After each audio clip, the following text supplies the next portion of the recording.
আসসালামু আলাইকুম রহমতুল্লাহ। আমাদের এখনকার গন্তব্য জয়পুরহাট। আমরা জয়পুরহাট থেকে মূলত ধামরাট যাব। নওগাঁ জেলার একটি থানা, আপনারা জানেন এটা হচ্ছে নওগাঁ জেলার একবারে শেষ মাথার থানা ধামরাট থানা। এবং আলতা দিঘি নামে একটা দিঘি আছে, নাম শুনেছেন। আমরা চেষ্টা করব সেই পর্যন্ত যাওয়ার। আমরা ঠিক জানি না সেখানে পৌঁছাতে পারবো কিনা। আমরা যতটুকু শুনেছি ঈদের কারণে প্রচন্ড ভিড় থাকে, তার 5 থেকে 6 কিলোমিটার আগে থেকে ছোট্ট একটা সরু রাস্তা, ওখানে যাওয়ার জন্য আমরা আগে গিয়েছি, যদিও তখন আমরা কোনো ব্লগ করিনি। আমরা আগে গিয়েছি অনেকবার, বাট ওখানে হচ্ছে এত সরু রাস্তা যে ঈদের কারণে মানুষজন এত বেশি ভিড় করে যাওয়া যায় না। যদি রাস্তার অবস্থা খুবই ভালো থাকে আমরা অবশ্যই চেষ্টা করবো আলতা দিঘিতে পৌঁছানোর জন্য। আর যদি কোনো কারণে না পারি তো ধামরাটের আমরা আজকের যে প্রাকৃতিক যে একেবারেই গ্রামীণ যেই উত্তরবঙ্গের যে গ্রামের যে বৈশিষ্ট্য, যেই রকম গ্রাম ঠিক আমরা ধামরাটের গ্রামগুলো আগেও এসেছি আমরা এখানে, সেরকমই পেয়েছি। আমরা আপনাদেরকে দেখানোর চেষ্টা করব ধামরাটের সেই আদি এবং অকৃত্রিম গ্রামগুলো। দর্শক, চলতে চলতে আমাদের ক্ষুধা লেগেছে, সাথে সাথে আমাদের গাড়িরও ক্ষুধা লেগেছে। মূলত আমাদের এলপিজি শেষ হয়ে গেছে, আমরা কিছু এলপিজি নিয়ে নিচ্ছি এখান থেকে। এটা জয়পুরহাটের সামনে। জয়পুরহাট এখন আমরা পৌঁছাইনি, 10 কিলোমিটার বাকি আছে। জয়পুরহাট যাওয়ার আগেই একটা পাম্প, সেই পাম্প থেকে আমরা এলপিজিটা নিয়ে নিচ্ছি। তো আমি মূলত দর্শক ভিডিওর শুরুতে আপনাদেরকে যে কথাটা বলানো হয়নি, একটু সারপ্রাইজড হিসেবে, যে আমি কিন্তু আমার দাদার বাড়িতে এসেছি, দাদার বাড়ির এলাকাতে ধামুরহাটে। তো আসলে দাদার বাড়ির এলাকাতেই মাটির বাড়ি, আমার দাদার ছোটবেলায় ছিলেন। এখন যদিও নেই দাদার বাড়িটা, বাট অন্য দাদার যারা আছেন, দাদার ভাইরা ছিলেন, তাদের বাড়িটা আছে। আমি দেখাতে চাচ্ছি, আমরা দাদার বাড়িতে ঢুকার মুহূর্তে দাঁড়িয়ে আছি। জাস্ট আমার বাম পাশে বা ডান পাশে যে বাড়িগুলো দেখছেন, সেই বাড়িগুলো মোটামুটি এখন পর্যন্ত ধরে রেখেছে। এই যে সামনে দোতলা দেখছেন, এটাও আমার এক চাচার বাসা। তো আমরা একসময় আসবো এই বাড়ির ভেতরে। এই সিরিয়ালে তিনটা বাড়ি দেখা যাচ্ছে, তিনটে আমার চাচার বাসা, দাদার বাসা, আমার দাদার বড় ভাইয়ের বাসা। মানে এই এলাকাটা পুরোটাই আমাদের দাদাদের, চাচাদের। তো এটাও তাদের একজন বাসা, এরা এখনো ধরে রেখেছে। এটা এখনো তারা উম ভেঙে ফেলেনি। কিছু কিছু বাড়ি ভেঙেছে, কিছু কিছু বাড়ি ভাঙেনি। যেমন বাম পাশে এখানেও একটা ছোট বাড়ি দেখা যাচ্ছে মাটির, এটাও আছে। সামনে দেখেন বিশাল বিস্তীর্ণ খড়ের পালা রয়েছে, যে খড়ের পালাগুলো খুব সুন্দরভাবে রয়েছে এখানে গোছানো। বাম পাশেও আরেকটা মাটির বাড়ি দেখা যাচ্ছে এখানে, এটাও আমার এক চাচার বাসা। তো মূলত আসলে দাদার বাড়ি মানে কেউ না কেউ চাচা হয়েই যায়, কিন্তু ওরকম না, এখানে সবাই আমার চাচার দাদার ভাই যারা থাকেন তারা বসবাস করে, এবং বাবার যারা চাচাতো ভাই আছেন তারা বসবাস করছেন। এই যে এখানে ছোট্ট একটা মাটির গোয়াল ঘর দেখা যাচ্ছে, এখন পর্যন্ত রয়ে গেছে। ছোটবেলাতে আমরা যখন আসতাম, আজ থেকে 30 বছর আগে, 32-35 বছর আগে, তখন এটাও পেয়েছি। আমার ছোট্টবেলার কথা মনে আছে। এটা গোলাঘর বা গোয়াল ঘর হিসেবে আছে। এদিকেও দেখা যাচ্ছে সেই খেরের পলগুলো যেভাবে ছিল, আমি ছোটবেলায় উঠতাম আর লাফাতাম। দেখাবো আপনাদের ইনশাআল্লাহ। আপাতত আমি কিন্তু আমার দাদার বাড়িতে চলে এসেছি দর্শক। খুব জানেন, সবার ছোটবেলার একটা স্মৃতি থাকে দাদার বাড়ি নিয়ে। আমারও স্মৃতি আছে। সেই স্মৃতির জায়গা থেকে আমার দাদার বাড়ি ভালো লাগার জায়গা। জাস্ট যদি অল্প সময়ের জন্য এসেছি, অথবা পরে এক সময় যখন আসবো বেশি সময় নিয়ে, তখন ডিটেলসিং দেখাবো। আজকে আমরা যতটুকু সম্ভব এইটাতে আমরা ততটুকু করে দেখাবো ইনশাআল্লাহ। সাথে থাকবো। দাদার বাড়িতে চলে এসেছি। দাদার বাড়িতে ভেতরে এখন খাওয়া-দাওয়া শুরু হবে। খাওয়ার আইটেমগুলো একটু দেখাচ্ছি।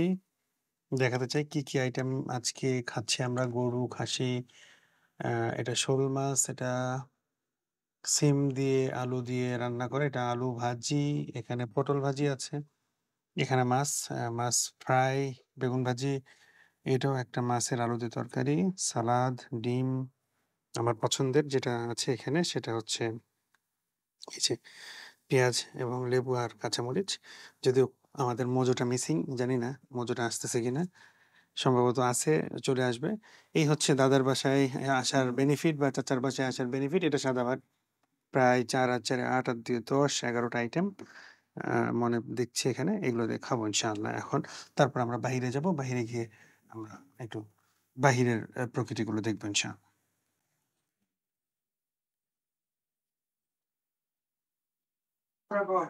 আ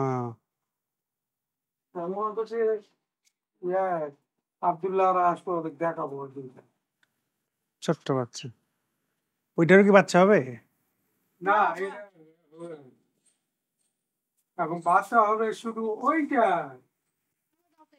ওটার পেট একবারে কেমন হয়ে গেছে মনে হচ্ছে। ডাক্তার দেখাইছেন? দেখাইছি। কি বলে? ও একটা বাচ্চা দিল এরকম। ও ওই যে একবার ভাবটা বের হয়ে আসছিল তো হ্যাঁ, হ্যাঁ। ও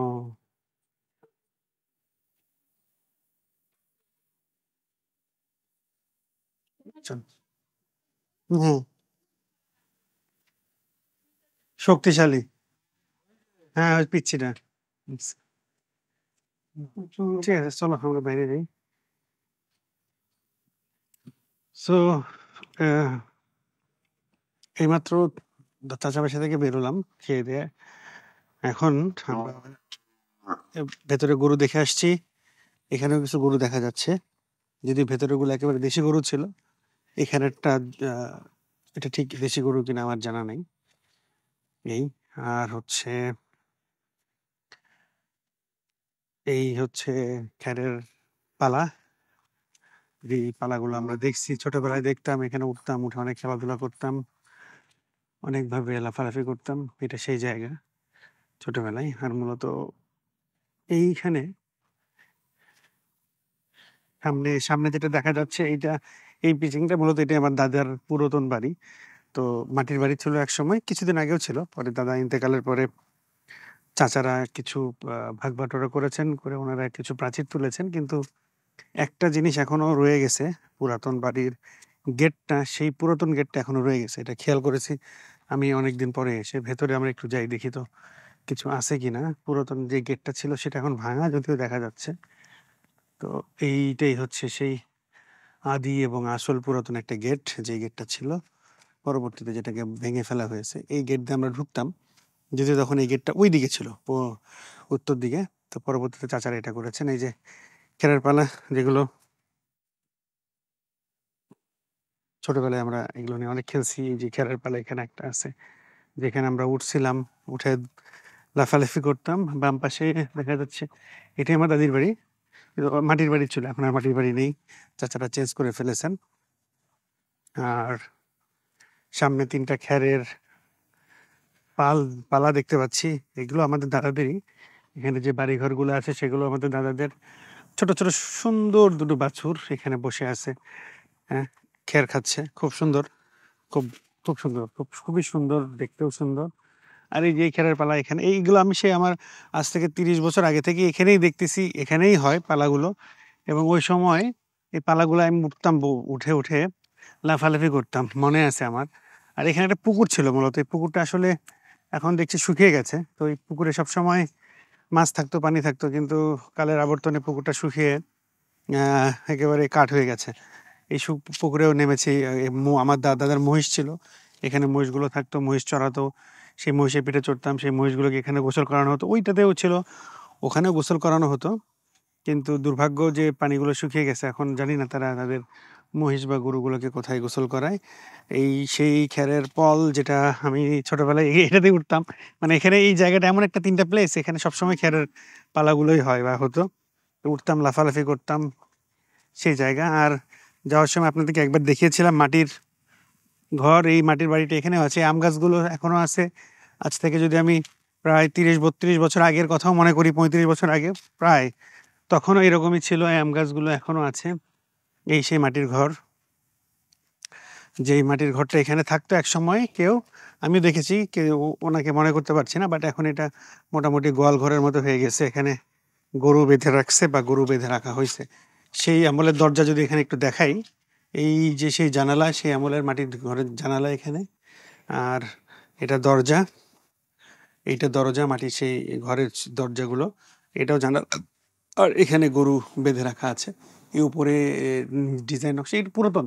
আমি আজ থেকে ৩৫ বছর বা ৩২-৩৩ বছর আগে থেকেও এই ঘর যেভাবে দেখেছি এখনো ঠিক সেভাবেই আছে ঘরটা। এই হচ্ছে মোটামুটি এখানকার এই মাটির ঘর। এখনো কিছু কিছু বাড়ি, আমাদেরই চাচাদের অনেক বাড়িতে এখনো মাটির ঘর রয়েছে। আবার অনেক চাচারা আছেন ওটা ভেঙে ফেলেছে, মাটির বাড়ি নেই, অনেকেই ইট দালান করেছেন। এই যে ভেতরে আমাদের এখানে একটা চাচার বাসা আছে, এটাও দোতলা। মাটির বাড়ি এখনো অক্ষত রয়েছে, ওইভাবেই আছে। এটাও এখনো ওইভাবেই রয়েছে। সব পরিবর্তন হয়েছে, দাদার বাড়িতে অনেক কিছু পরিবর্তন হয়েছে, মানুষের পরিবর্তন হয়েছে। কিন্তু আমার অনুভূতিগুলোর আসলে পরিবর্তন হয়নি। তখন যেভাবে ছিল, যে ভালো লাগা, যে আবেগ, দাদার বাড়ির মাটির একটা গন্ধ, খেরের যে গন্ধ, রাস্তার যে গন্ধ, সেগুলো কিন্তু ওরকমই আছে। ওগুলোর কিন্তু কোনো পরিবর্তন হয়নি। হ্যাঁ? এখানে এই খলাটাতে ছিল, এই খলাটাতে আমরা খেলতাম ওই সময় ছোটবেলাতে। তখন অনেক চাচাতো ভাই-বোন ছিল, ছোট, ছোট আমাদের চেয়ে ছোট ছিল, আমাদের সমান ছিল, বড় ছিল। যদিও এখন অনেকেই নেই। তা আমরা এখানে খেলতাম, সবাই এখানেই খেলতাম। এখানে রাতের বেলা দৌড়াদৌড়ি করতাম, খেলতাম, ঘুরে বেড়াতাম। এখানে একটা তাল গাছ এখনো দেখা যাচ্ছে। ওই তাল গাছটা আমরা খুব ভয় পেতাম। তাল গাছে মনে হয় জিন আছে, ভূত আছে এটা মনে করতাম এবং খুবই ভয় পেতাম। হ্যাঁ। এবং এখনো মানুষজন অনেকেই ভয় পায়। এখনো শুনেছি যে অনেকে আছে, অনেকে এখনো ভয় পায় এইটা, এই গাছটা। এই যে বেল গাছটা বিশেষ করে এই বেল গাছটার ব্যাপারে সবাই খুব সতর্ক থাকে। এখনো সতর্ক কেন জানি না। বাট শুনেছি এখনো অনেকেই ভয় পায়। ওই পেছনে একটা তাল গাছ ছিল, এই তাল গাছটাও আমরা ছোটবেলায় দেখেছি, তখন ভয় পেতাম। তো ছোটবেলায় মূলত এই অংশটুকু, আমার দাদার পাশের এই অংশটুকু ছোটবেলায় মূলত জঙ্গল ছিল আমার নিজের দেখা। এখন আর জঙ্গল নেই, এখন তো অনেক মানুষজন হয়েছে বা অনেক বাড়িঘর হয়ে গেছে। এখন আর জঙ্গল নেই। আমার বাম পাশে যেটা দেখতে পাচ্ছেন এটাও মাটির বাড়ি, দোতলা বাড়ি। তো এটা আমার এক দাদার বাড়ি। দাদা মূলত ওই যে দাদা ছিলেন প্রাক্তন স্বাস্থ্যমন্ত্রী ছিলেন এরশাদের আজিজুর রহমান। উনি আমার দাদির বড় ভাই। তো এটা উনার বাসা। তো আমরা ওখানেও অনেক সময় কাটিয়েছি ছোটবেলায়। ওনারা সবাই মারা গেছেন, ওনারা কেউ নেই। আর এই হচ্ছে আম গাছ। খুবই গরম একটা ব্যবসা, গরমের পরিবেশ খুবই অস্থির লাগছে। মানে অভ্যস্ত না এরকম একটা গরমের সিচুয়েশনে আসছি। চলেন আমরা মোটামুটি শেষ করে ফেলছি এখানে। আজকে আবার আমরা ফিরে যাবো ইনশাআল্লাহ।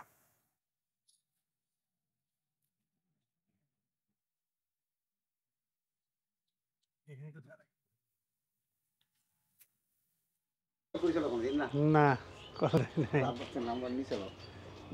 গত রাত্রে চলে গেল। চলে গেছে। ও, চলে গেছে ওই একটা ওষুধ কোম্পানিতে রেনেসা রেনেটা তো আমার বাড়ির পাশে। ও কি মিরপুরের ফ্যাক্টরিতে না গাজীপুরে? হেড অফিস, কিন্তু ওকে দিছে গাজী- কা- মা- আমরা এখন সেই মাটির বাড়িতে, যেটা আমার চাচার বাসা। এই হচ্ছে দোতলা বাড়ি। এখানে দেখা যাচ্ছে, এখানেও দোতলা। পেছনে যেটা দেখা যাচ্ছে এইটাও মাটির বাড়ি, এটাও আমার চাচার বাসা, আরেক চাচার বাসা। ওয়ালাইকুম আসসালাম। আছি, ভালো আছেন? হ্যাঁ, ওই সবাই দেখছে একটু, দেখে একটু।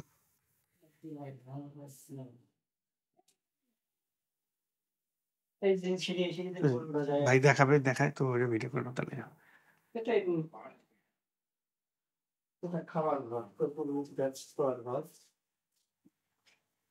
সবকিছুই মাটির। হ্যাঁ, সবকিছুই মাটির। উপরে রেলিং শুরু করে।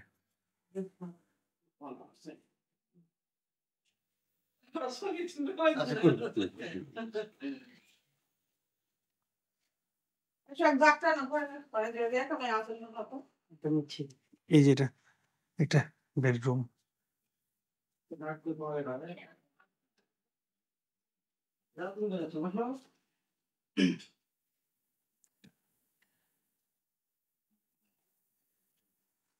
মাটির ঘর হলেও ফ্যান চলছে। ফ্যানে দেখা যাচ্ছে, হ্যাঁ। আচ্ছা, চলো আমরা একটু এই ঘরটা একটু দেখাও। এটাও একটা ঘর, মাটির ঘর। এবং সবচেয়ে মজার বিষয়, এখানে কিন্তু মাটির শীতল পাটিতে শোয়া। পাটিতে শুয়ে এখানেই শুয়ে থাকছে, এখানেই শুয়ে থাকে।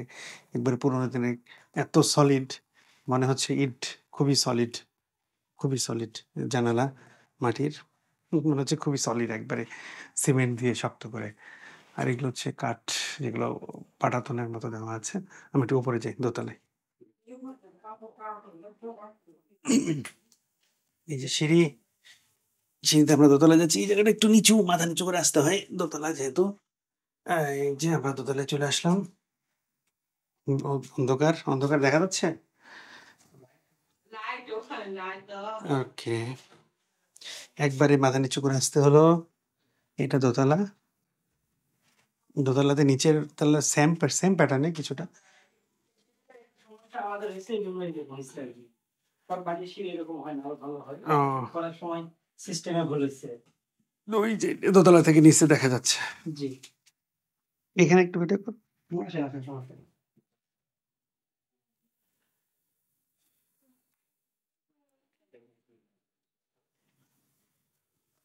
কত বছরের হয় ঘরটা বয়স? বয়স আমার বয়সই তো 30 বছর। তখন অবশ্য দুতলা ছিল না, তখন নিচতলা একতলা ছিল। ছিল, হ্যাঁ। তখন তো একতলা দেখছিলাম, মনে আছে। 10 সালে 10 সালে, না সরি আরো আগে 5-6 সালে এরকম 5-6 হবে। সালে। হ্যাঁ। কিন্তু নিচতলার বয়সে তো অনেক, আরো হ্যাঁ, অনেক নিচতলা বয়স তো আমার বয়সে সেই 30, সেই আমি ছোট ছোট ছোট থেকেই দেখতেছি। হ্যাঁ, হ্যাঁ, আমি নিচতলা তো বয়স নিজে প্রায় 35-36 বছর হলো দেখতেছি। নিচের আমার বয়স তো হয়ে মনে গেছে, আছে ওগুলো মানে মোটামুটি 100 বছরের মতো বয়স হয়ে আসছে। সেই দাদারদের আমল থেকেই চলে মাটি আসতেছে। ঘর থাকে তো একটু হলেও আরাম আছে। হ্যাঁ, গরমের মধ্যে আসি আমরা।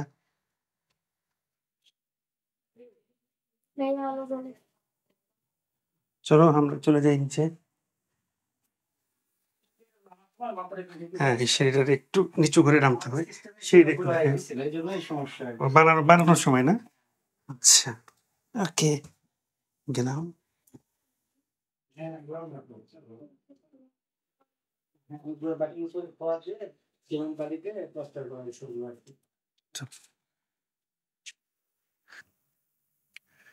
দাদার বাড়ির খুব সংক্ষিপ্ত সফর শেষ। জাস্ট আমরা মাত্র 2 ঘন্টার মতো ছিলাম, আবার এখন ঢাকার উদ্দেশ্যে ফিরে যাচ্ছি। এর মাঝে খাওয়া দাওয়া থেকে শুরু করে যতটুকু করা সম্ভব ছিল আমাদের পক্ষে ততটুকু আমরা এখানে করেছি। করে আমরা এখন ঢাকার উদ্দেশ্যে ফিরে যাবো ইনশাল্লাহ। আমরা দাদাবাড়ি এলাকা থেকে বের হয়ে যাচ্ছি। সাথে আমাদের পেছনে 2 ভাই আছে, পিচ্চি পিচ্চি ভাই আমাদের। ওরা এখানে আছে, আমাদের চাচাতো ভাইয়েরা। ওরা আমাদেরকে একটু আগিয়ে দিচ্ছে, ওরা সামনে নেমে যাবে, আমরাও চলে যাবো ইনশাআল্লাহ। এখন আমরা আমাদের দাদার বাড়ি এলাকা ছেড়ে ঠিক রওনা দিলাম। আর কয়টা বাজে এখন? 5টা 5:30 হয়তো বা আমরা, হ্যাঁ, 12টা 12:30টার মাঝেই ঢাকাতে পৌঁছে যাবো ইনশাআল্লাহ। আর মূলত এই এলাকাটার বৈশিষ্ট্য ছিল যেটা, আরো হয়তো বা সময় পেলে ইনশাআল্লাহ লম্বা সময় নিয়ে একটা ব্লগ করবো, আপনাদেরকে দেখাবো। যেটা এই বাম পাশে দেখতে পাচ্ছেন, এখানে প্রায় বিস্তীর্ণ ফসলি ভূমি দেখা যাচ্ছে। এটা ফসল এদিকে হচ্ছে, এদিকে। আর একটু সামনে গিয়ে আমার দাদারও জমি আছে, সেই জমিগুলো ওখানে চাষবাস হয়। আমরা সেটা আপনাদেরকে দেখাবো ইনশাআল্লাহ এরপরে এক সময়। তারপরে আমার দাদার জমি থেকে একটু সামনে গেলেই, যেই আমরা শুনেছি, যেটা বইয়ে পড়েছি, যে জগদ্দল বিহার যেটা, সেই বিহারটা একটু সামনে। ওই যে দূরে যে গাছটা দেখা যাচ্ছে, এখান থেকে হয়তো বা ক্যামেরায় বেশ দূরে মনে হচ্ছে, কিন্তু খুব বেশি দূরে নয়।